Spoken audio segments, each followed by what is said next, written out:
اولئک یہی وہ لوگ ہیں الذین جنہوں نے اشتروا خرید لی الحیات زندگی الدنیا دنیا کی بالآخرتی بدلے آخرت کے فلا تو نہ یخفف ہلکا کیا جائے گا عنہم ان سے العذاب عذاب ولا اور نہ ہم وہ ینصرون وہ مدد کیے جائیں گے. اولئک الذین یہ وہ لوگ ہیں اشتروا الحیات الدنیا جنہوں نے خریدا دنیا کی زندگی کو بالآخرتی آخرت کے بدلے فلا یخفف تو نہ کم کیا جائے گا. یخفف کا لفظ تخفیف سے ہے، تخفیف اردو میں استعمال ہوتا ہے نا، تو اس کا روٹ ہے خے فے فے، خفا ہلکا کرنا، بوجھ یا ذمہ داری میں کمی کرنا. مادی اور مانوی دونوں معنوں میں استعمال ہوتا ہے. مادی کیا ہوتا ہے؟ جس چیز کو ہم چھو سکے. مادہ کیا ہوتا ہے؟ میٹر کیا ہوتا ہے؟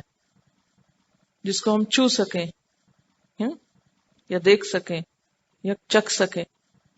اور مانوی کیا ہوتا ہے؟ یعنی اس کی اسپرٹ، صرف سامنے کی نہیں، ظاہری حالت نہیں جو ہم چھو کے دیکھ سکتے ہیں، بلکہ اس کے اندر جو اسپرٹ ہے وہ بھی مراد ہوتی. تو یخفف ہلکا کرنا مادی معنوں میں کیا؟ مثلا آپ نے کتاب اٹھائی ہوئی تھی تو یہ کیا ہے؟ ثقیل بوجھل. جب آپ نے رکھ دی تو کیا ہو گیا؟ خفف، ہلکا کر دیا اپنے آپ کو. ٹھیک ہے. اچھا، اسی طرح اس وقت میں آپ کو پڑھا رہی ہوں، میری پڑھانے کی جو ذمہ داری ہے یہ بھی کیا ہے؟ ایک طرح سے مجھ پر بوجھ ہے. جب میں پڑھا کے نکلوں گی تو میرا بوجھ ہلکا ہو جائے گا. کیسے ہلکا ہوگا؟ کہاں تھا وہ جو میں نے اٹھا کے رکھ دیا؟ یہ مانوی معنی ہے. ٹھیک ہے. کتاب کا اٹھانا مادی معنی ہے اور ذمہ داری کا اٹھانا مانوی معنی ہے. تو اب آئندہ میں یہ لفظ مادی مانوی نہیں ایکسپلین کروں گی، صرف بولوں گی اور آپ کو سمجھنا ہوں گے. انہم ان سے العذاب و عذاب ولا ہم اور نہ وہ ینصرون مدد دیے جائیں گے. ینصرون کا روٹ کیا ہے؟ نون صاد رے، نصر، مدد، نصرت اردو میں استعمال ہوتا ہے.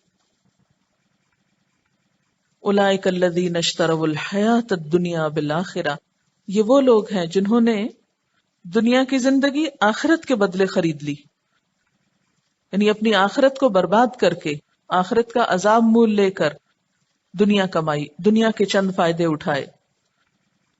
ایسے لوگوں کا انجام کیا ہوگا؟ فلا یخفف عنہم العذاب ان سے تو عذاب ہلکا بھی نہ کیا جائے گا. ایک تو یہ کہ عذاب کی طرف لوٹا دیے جائیں گے، دھکیل دیے جائیں گے. دوسرے یہ کہ جس عذاب میں ہوں گے اس کی شدت میں کچھ بھی کمی نہیں آئے گی. دنیا میں تو یہ ہوتا ہے نا کہ مثلا بہت شدید دھوپ تھی، بہت ہائی ٹیمپریچر تھا، پھر اس میں کمی ہو گئی، پھر ٹھنڈک آ گئی، سردی آ گئی، وہ پچھلی گرمی دور ہو گئی. لیکن وہاں جہنم کی آنچ میں، اس کی حرارت میں، اس کی گرمی میں کچھ کمی نہیں ہوگی. آپ نے دیکھا ہوگا کہ انسان ایک دم جب ہیٹ سے ایکسپوز ہوتا ہے یا گرمی میں جاتا ہے تو اس کو بہت شدید گرمی لگتی، لیکن تھوڑی دیر جب گرمی میں بیٹھے رہتے ہیں آپ تو کیا ہوتا ہے؟ آپ عادی ہو جاتے ہیں اور اس کی شدت اور حدت آپ کو کم محسوس ہوتی.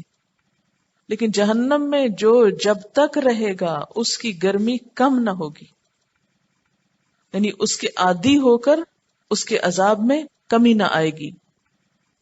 ولا ہم ینصرون اور نہ وہ مدد دیے جائیں گے، کہیں سے بھی کوئی ان کو چھڑانے نہ آئے گا، کوئی ان کا ساتھ نہ دے گا.